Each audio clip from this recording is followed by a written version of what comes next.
News at 10. 1.2 million people in the United States are living with HIV, and that number continues to grow. Thanks for joining us tonight. I'm Kelly O'Neill. KNWA's Katie Davila is in studio now with how locals are standing up to bring awareness to HIV and AIDS. In his most recent State of the Union address, President Trump says Arkansas is one of the leading causes in the AIDS epidemic. Most people who have the disease don't know it, but community members here in Northwest Arkansas are helping bring the issue to the front lines. My name is Reverend Mark Williams, and I'm a person living with HIV and AIDS. Mark Williams is the pastor of Spirit of Peace Church in Fayetteville. In 2002, he was diagnosed with HIV and AIDS, a moment that changed his life forever. I was born and raised a Roman Catholic. When my father passed away a few years ago, the funeral mass was held at the parish where I grew up. The priest looked out at the congregation and said, "Communion in this church is reserved for those who are members in good grace." And he looked right at me amongst my family and said, "And you, sir, are not in good grace." According to the Centers for Disease Control and Prevention, in 2017, almost 40,000 people received an HIV diagnosis in the U.S. President Trump calls this an epidemic.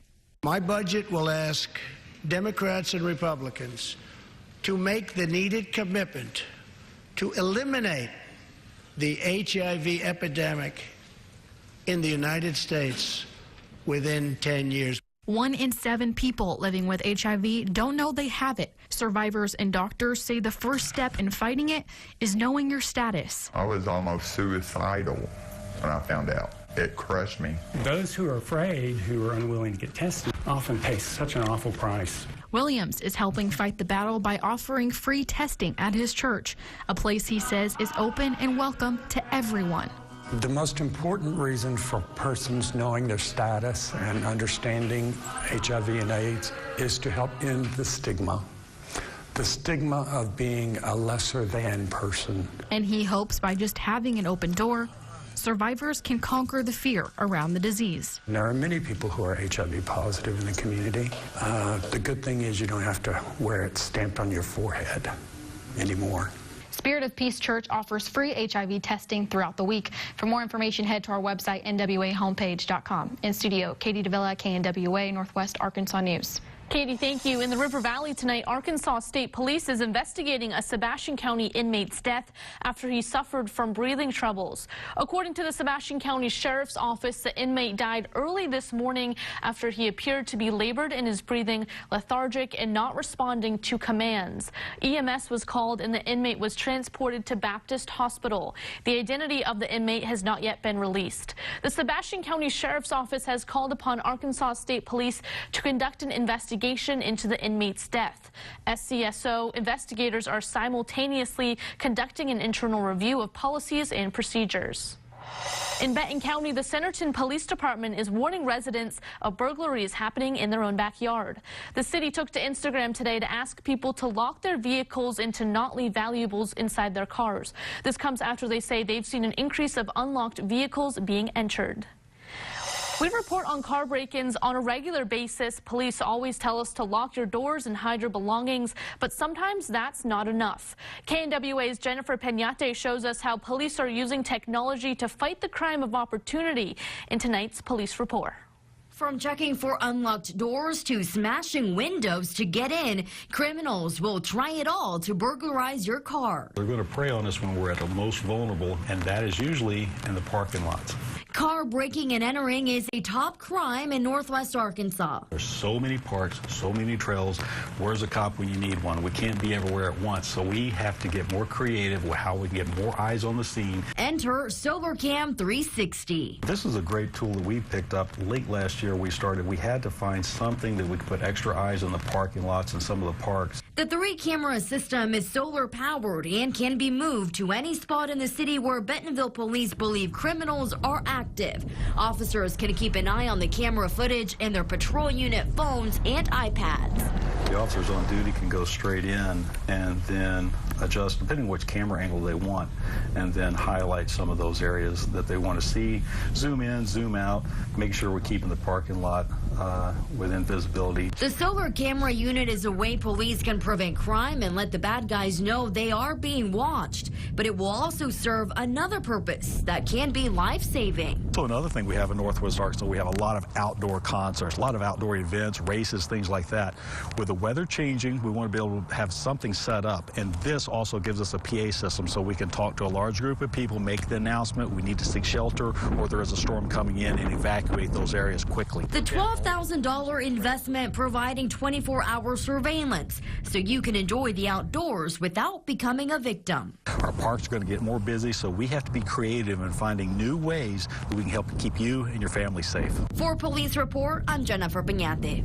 Jennifer, thank you. If there's a topic you'd like to be covered by Jennifer and Jean in Police Report, contact Jennifer at the email address on your screen or send her a message on social media. Arkansans are waking up with one less hour of sleep, and it could be coming at a cost.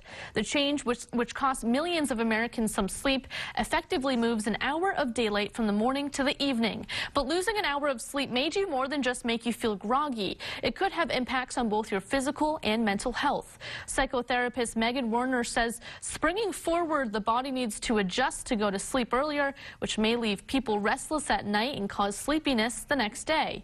Rolling back an hour can also affect memory, performance, and concentration levels. But it's not all bad news. For people who suffer from seasonal affective disorder, getting more sunlight could mean an improved mood. People definitely pep up a little bit more this time of year with getting a little more daylight and energy. The first daylight saving time happened in 1918. That was during World War I, and it was done to conserve coal. Around Arkansas, the National Weather Service confirms a tornado traveled through Pulaski and Lonoke counties Saturday. It was about 150 yards wide with approximately 80 to 100 miles per hour winds. 2 homes were destroyed and 2 people were injured. Now strangers find the injured couple's missing pets buried into the tornado debris. KNWA's Price McKeon shows us how neighbors are now taking care of those dogs until that couple returns. Tracy Sosowski babysits her neighbor's 2 dogs Sunday. Babies, come on. That's because Saturday morning's tornado hit their Pulaski County mobile home and sent these pups' owners to the hospital. You just try to do your best and pull together. Instead of a community, you make it your family. Neighbors spent hours Saturday searching the debris, looking for the couple's missing pets. You got to pull together and just go until you can't go no more. Macy. But it was a woman who lives near Sherwood who found the Chihuahuas. I said, I'm not leaving. I said, I prayed, God gave me a sign. We found one. He told me not to leave. We're going to find both of them. While we interviewed Trisha Payton's parents who live down Scruggs Road, she learned about the strangers' missing pets. I just stopped and I started praying. Like, you know, these people are coming from having their home blown away to nothing. The dog mom herself refused to stop searching despite hope fading around her. May. Partly because Payton adopted this dog who survived the deadly Mayflower tornado years ago. And somehow my niece, that's the size of my 9-year-old, her and I lifted that wall. She says prayer helped lead her to one under a wall, then the other appeared in the field. This is Stormy, and this one, I just call him Little Man because I don't remember his name. A storm can break homes apart. But Stormy and her sidekick's stories show what it can't break. And Trisha hopes to soon get a chance to meet the dog's owners. As the recovery process in Lee County, Alabama continues, the search for missing animals has just started for people who are trying to reunite pets with their owners. At Lee County Humane Society, they're making space for animals that went missing in the tornado. Most were found by rescuers in the rubble of destroyed homes. The staff at the Hope Humane Society says some animals are in great shape and ready to reunite with their owners. But unfortunately, they've also found animals that didn't survive the tornado.